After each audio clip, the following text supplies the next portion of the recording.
Hi guys, welcome back. तो पिछली video में हमने बात की थी टिश्यू के बारे में और आज हम जानेंगे स्किन के बारे में कुछ बेसिक, बिल्कुल सरल लैंग्वेज में।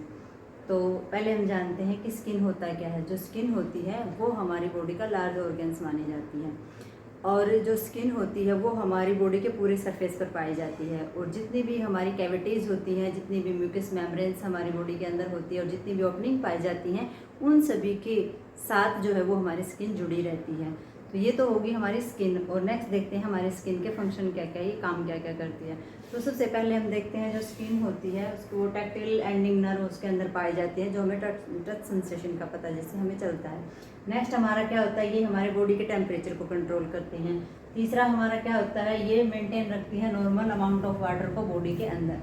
ठीक है। नेक्स्ट ये क्या करती है, ये हमारा एक्सक्रिएशन, सेक्रेशंस और ऑब्जर्वेशंस का वर्क जो है वो करती है, यानी कि किसी भी चीज़ का प्रोडक्ट का बाहर निकालना, वेस्ट प्रोडक्ट का बाहर निकालना, सेक्रेशंस करना, जैसे स्वेट का सेक्रेशंस होता है बॉडी से, और ऑब्जर्वेशन किसी चीज़ को अपनी बॉडी के अंदर सोखना, बॉडी के अंदर स्किन के अंदर मतलब सोखना। तो ये जो होता है ये हमारा स्किन का वर्क होता है। स्किन की जो है वो 3 लेयर पाई जाती हैं। तो सबसे पहले हमारी एपिडर्मिस लेयर, डर्मिस लेयर और सबक्यूटेनियस लेयर। तो सबसे पहले जो एपिडर्मिस लेयर होती है उसके 2 पार्ट होते हैं, हॉर्नी लेयर और जर्मिनल लेयर इसके होते हैं। तो आइए अब हम जानते हैं एपिडर्मिस के बारे में कुछ detail. So guys, I hope you can see this diagram. तो इसमें आप देख सकते हैं कि ये हमारा जो एरिया होता है ये हमारी एपिडर्मिस लेयर का एरिया होता है। तो एपिडर्मिस जो लेयर होती है उसकी 2 लेयर और उसके अंदर पाई जाती है, जो हमारी हॉर्नी लेयर और जर्मिनल लेयर के नाम से जाने जाती हैं।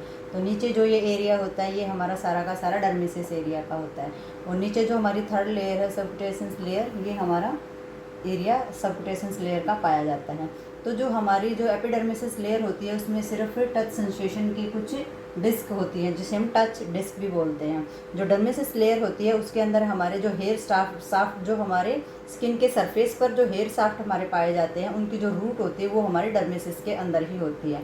उसमें कुछ ग्लैंड्स भी पाए जाते हैं, जो मसल्स होती है वो भी हमारी डर्मिस के अंदर ही होती है। और इसी के अंदर हमारे जो ब्लड वेसल्स होती है, जो हमारी वेन होती है, आर्टरी होती है, और जो नर्व सिस्टम होता है वो भी हमारा डर्मिस के अंदर ही पाया जाता है। और जो डर्मिस लेयर होती है उसी के अंदर हमारे स्वेट ग्लैंड्स भी होते हैं। जो स्वेट ग्लैंड्स जो पसीने का जो यानी कि स्वेट का जो सेक्रेशंस करते हैं वो हमारा बॉडी के सरफेस पर आता है। और जो लेयर होती है इसके अंदर जो हमारे स्वेट ग्लैंड्स के साथ साथ जो हमारे कॉर्पस से सेंसिटिव टच जिससे हमें पता चलता है वो सारे के सारे सेंसर भी हमारे इसी में होते हैं। और जो प्रेशर, जो कॉर्पस प्रेशर होते हैं वो भी हमारे सारे के सारे डर्मिस में ही पाए जाते हैं। तो जो हमारा वर्किंग एरिया जितना भी है वो सारा का सारा हमारा डर्मिस लेयर के अंदर पाया जाता है। तो इसीलिए हमारी जो डर्मिस लेयर होती है वो सबसे ज़्यादा इम्पोर्टेंट लेयर होती है, उसी के अंदर सारा का सारा वर्क हमारा पाया जाता है। तो और हमारा जितना भी वर्क होता है वो सारा का सारा जो सरफेस पर होता है, जो सेल्स टूट कर जो डिस्ट्रॉय होते हैं, जो हमारे सेल से रिलेटेड जो चीज़ होती है वो हमारे स्किन के सरफेस पर जो आती रहती है वो चीज़ है। जो हमारा हेयर होता है वो साफ्ट हमारी ऊपर की साइड होती है। तो आई होप आप सबको इसमें अच्छे से समझ आया हो। तो अब हम जानते हैं एपिडर्मिस लेयर के बारे में। तो जो एपिडर्मिस लेयर जो होती है वो हमारी होती है, वो हमारी एपिथेलियल टिश्यूज़ की बनी हुई होती है। और जो ये लेयर होती है इसके अंदर हमारी ब्लड वेसल्स नहीं पाई जाती हैं। और जो ये लेयर होती है इसका जो हमारे स्वेट ग्लैंड्स होते हैं, तो स्वेट ग्लैंड्स के जो डक्ट्स होते हैं वो डक्ट जो है वो इसको एपिडर्मिस लेयर को पार करके जाते हैं। और जो एपिडर्मिस लेयर होती है वो एक लाइनिंग बनाती है।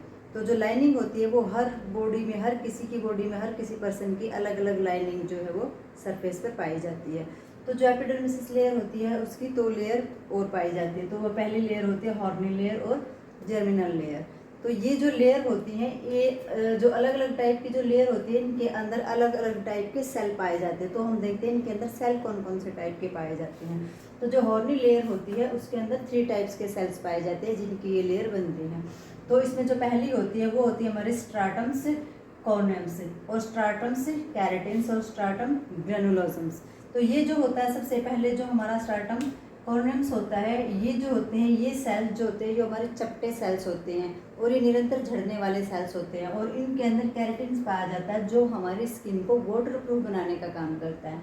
तो सेकेंड आ जाती है हमारी स्ट्राटम कैरेटिन्स। तो ये इस टाइप के सेल्स होते हैं जिनके अंदर न्यूक्लियस और बाउंड्री नहीं पाई जाती है।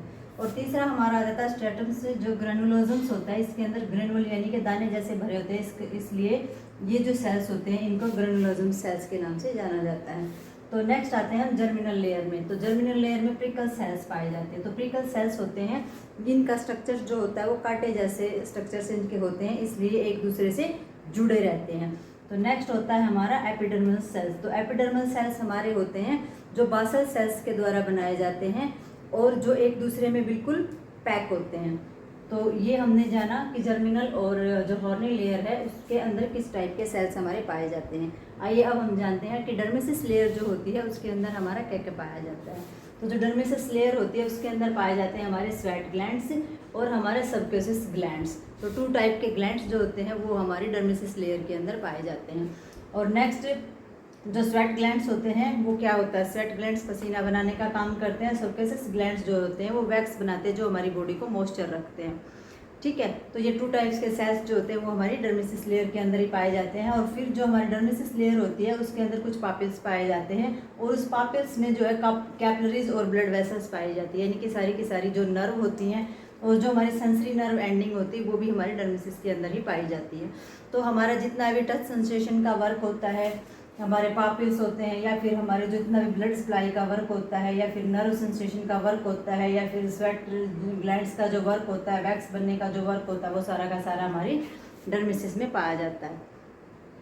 तो ये था हमारा डर्मिसिस के बारे में। तो जो हमारे स्वेट ग्लैंड्स होते हैं उनका काम होता है पसीना बनाना, और जो हमारे सबक्यूसिस ग्लैंड्स होते हैं इस ग्लैंड्स का काम होता है वैक्स का सेक्रेशंस करना। तो जो वैक्स होती है इसका जो सेक्रेशंस किया जाता है वो हमारी जो बॉडी होती है उसको मॉइस्चर प्रदान करने के लिए होता है। हमारे हेयर और हमारी स्किन को ये सॉफ्ट रखते हैं, ड्राई होने से बचाते हैं।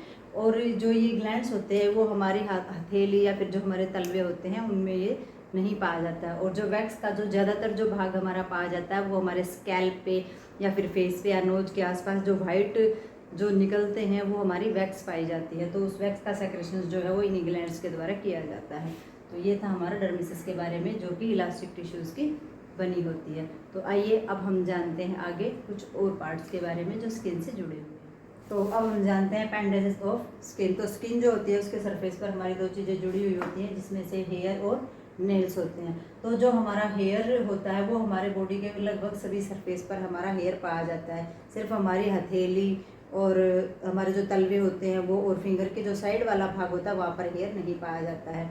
और जो हमारा हेयर जो होते हैं उसकी जो ग्रोथ होती है वो हमारे फॉलिकल्स, हेयर फॉलिकल्स के द्वारा की जाती है। और जितने भी हमारे हेयर फॉलिकल्स होते हैं वो सारे के सारे डर्मिसिस में पाए जाते हैं। और हेयर फॉलिकल्स जो होता है उनके नीचे सेल का एक गुच्छा पाया जाता है, सेल का एक गुच्छा पाया जाता है जिनको हम हेयर बल्ब बोला जाता है।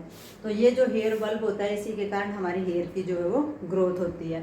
और हेयर का जो ऊपर वाला भाग होता है इसको हेयर शाफ्ट बोला जाता है। और जो हमारा हेयर का जो कलर होता है वो एपिडर्मिसिस जो लेयर होती है हमारी उसके अंदर एक पिगमेंट पाया जाता है मेलानिन, उसके ज़रिए हमारा जो हेयर का जो कलर होता है वो उसको दिया जाता है। इसलिए उसकी जो थिकनेस होती है वो और जो उसका कलर होता है वो पिगमेंट के द्वारा दिया जाता है। तो किसी के हेयर ज़्यादा ब्लैक होते हैं, किसी के कम ब्लैक होते हैं और किसी के ब्राउन कलर के हेयर हमारे पाए जाते हैं। तो जो हेयर हमारे होते हैं उनकी जो रूट है वो तिरछी दिशा में जुड़ी हुई होती है। तो वो तिरछी दिशा में जुड़ी हुई होने के कारण जो हेयर जो होते हैं वो सरफेस पर हमारे तिरछी दिशा में लेटे हुए ही पाए जाते हैं। तो ये तो था हमारा हेयर के बारे में। अब हम जानते हैं नेल्स के बारे में। तो नेक्स्ट है हमारा नेल्स। तो जो नेल्स हमारा होता है वो सख्त कैरेटिन प्लेट्स का बना हुआ होता है और ये हमारा फिंगर और जो हमारे टॉस होते हैं उनको के आगे के भाग को सुरक्षा प्रदान करते हैं। और हमारे जो नेल्स होते हैं उनको बेड पे रेस्ट करते हुए बोला जाता है, यानी कि ये हमारा नेल्स है और ये जो साइड है ये इसका बेड बोला जाता है। तो नेल्स जो है वो हमारे बेड के ऊपर रेस्ट किए होते हैं। और जो हमारा नेल्स होता है नेल्स के यहाँ पर जो वाइट वाला भाग पाया जाता है उसे हम लूना बोलते हैं। तो ये जो होता है हमारा जो नेल्स उसमें जो हमारा प्रॉक्सिमल्स भाग होता है वो नेल्स ग्रो बोला जाता है, जहाँ से नेल ग्रो करता है हमारा नेल्स बढ़ता है। और जो आगे वाला जो भाग होता है जो सबसे फ्री भाग उसको बोला जाता है। तो जो हमारे नेल्स के जो दोनों साइड जो हमारी स्किन पाई जाती है उसे हम नेल्स फोल्ड बोलते हैं। तो ये था हमारा नेल्स के बारे में। तो अब हम जानते हैं स्किन के बारे में कुछ नेक्स्ट चीज़। तो अब हम बात करते हैं skin as a organ for the regulating body temperature. तो जो स्किन होती है वो बहुत ही महत्वपूर्ण रोल अदा करती है हमारे बॉडी के टेम्परेचर को नॉर्मल रखने के लिए। तो जो भी हमारी जो बॉडी टेम्परेचर होता है उस पर असर पड़ता है हमारे इन्वायरमेंट का, यानी कि जैसे जैसे हमारा इन्वायरमेंट यानी कि बाहर का जो वेदर होता है, वातावरण होता है, गर्मी होती है, सर्दी होती है, तो उसका सीधा जो असर होता है वो हमारी बॉडी के टेम्परेचर पर पड़ता है। और बॉडी के टेम्परेचर को कंट्रोल करने के लिए एक ऑर्गन होता है हमारी बॉडी में जो हाइपोथैलेमस हम जिसको बोलते हैं, वो हमारी बॉडी की हीट को कंट्रोल करने का काम करता है। तो हमारा जो कंट्रोल जो हमारा रेगुलेटिंग सिस्टम होता है बॉडी के टेम्परेचर का, तो जो हीट जब हमारी बॉडी में ज़्यादा बढ़ जाती है तो दो प्रोसेस उसमें होते हैं। तो पहला प्रोसेस होता है कि बॉडी में हीट बनना, और दूसरा प्रोसेस होता है वो जो हीट होती है वो इन्वायरमेंट में चले जाना। तो उसमें जो हमारे जो टिश्यूज़ होते हैं तो उसमें आर्ट्रियोल्स पाई जाती है, जो सबक्यूटेनियस टिश्यूज होते हैं उनके अंदर जो आर्ट्रियोल्स होती है वो उस आर्ट्रियोल्स में वासोमोटर नर्व पाई जाती है। तो जो वासोमोटर जो नर्व हमारी होती हैं वो दो प्रकार की एक्टिविटीज़ करती हैं। तो वो जो 2 एक्टिविटीज़ उनकी होती है उसमें सबसे पहली एक्टिविटीज़ होती है हमारी वासो कॉन्ट्रैक्शंस और वासो डायलेशंस। तो उसमें जो एक्टिविटीज़ होती है, तो जैसे वासो डायलेशन है, वासो डायलेशंस में क्या होता है कि जो हमारी ब्लड वेसल्स होती हैं वो फैल जाती हैं, और जो फैलती है जब उनका डायलेशन होता है तो ब्लड जो फ्लो होता है ब्लड का वो बहुत तेज़ी से होना स्टार्ट हो जाता है। और जितनी तेज़ी से हमारा ब्लड का फ्लो होता है उतनी ही ज़्यादा हमारी बॉडी में हीट पैदा होना स्टार्ट हो जाती है। और जैसे जैसे हीट पैदा होना स्टार्ट हो जाती है वैसे वैसे हमारे जो स्वेट ग्लैंड्स होते हैं वो पसीना बनाना स्टार्ट कर देते हैं। और जो पसीना बनाते हैं तो वो हमारी बॉडी के सरफेस पर आना स्टार्ट कर देता है, और बॉडी के सरफेस पर जब वो पसीना आता है तो वो इन्वायरमेंट में चला जाता है, वो जो हीट होती है वो इन्वायरमेंट में चला जाता है। तो जो हमारा ये वर्क होता है ये वासोडाइलेशन का वर्क होता है, यानी कि हमारी जो वेसल्स होती है उनका डायलेशन होना और ब्लड फ्लो हमारा जल्दी जल्दी से हो जाना। तो ये हमारा वासोडाइलेशन होता है, और ये ज़्यादातर गर्मी के दिनों में देखने को मिलता है।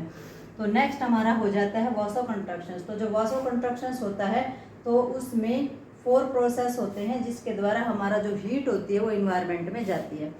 तो हमारी जो वासो कंट्रैक्शंस की जो क्रिया होती है उसमें क्या होता है, वासो कंट्रैक्शंस होता है कि जो हमारी ब्लड वेसल्स होती हैं वो सिकुड़ जाती हैं। तो जो वेसल्स जब सिकुड़ती हैं तो उसमें क्या होता है, उसमें स्वेट जो हीट होती है वो कम बनती है, जो हीट बनेगी वो बॉडी के अंदर ही रह जाएगी, पसीना हमारा नहीं बनेगा, इसलिए थोड़ा थोड़ा हमें गर्मी भी महसूस होती है।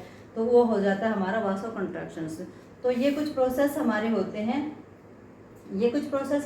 हैं जिनके द्वारा जो हमारी हीट होती है बॉडी की वो इन्वायरमेंट में चली जाती है। तो सबसे पहला हमारा हो जाता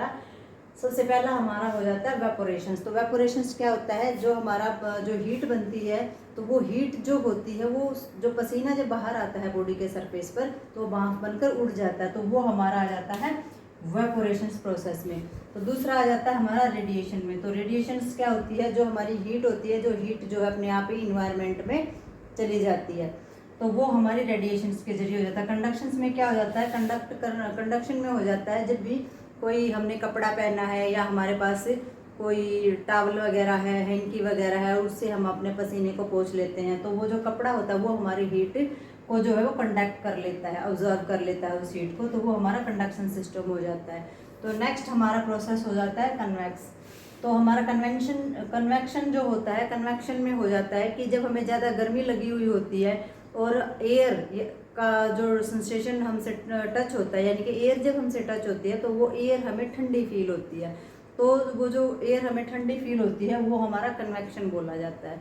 तो ये 4 प्रोसेस होते हैं जो हमारी इन्वायरमेंट में हीट जो होती है वो इन्वायरमेंट में मिक्स करने का वर्क ये करते हैं। और जो हमारी हीट होती है वो एक्सरसाइज करते समय या शाम के समय जो है हमारी बॉडी के अंदर हीट जो है वो ज़्यादा बनती है। तो गाइस आज आपको पता चला स्किन के बारे में कुछ बेसिक चीज़ों का। आई होप आप सबको ये चीज़ें समझ में आई हों। तो मिलते हैं हम नेक्स्ट वीडियो में नेक्स्ट टॉपिक के साथ। तब तक के लिए हंसते रहिए, मुस्कुराते रहिए, खुश रहिए। Thank you.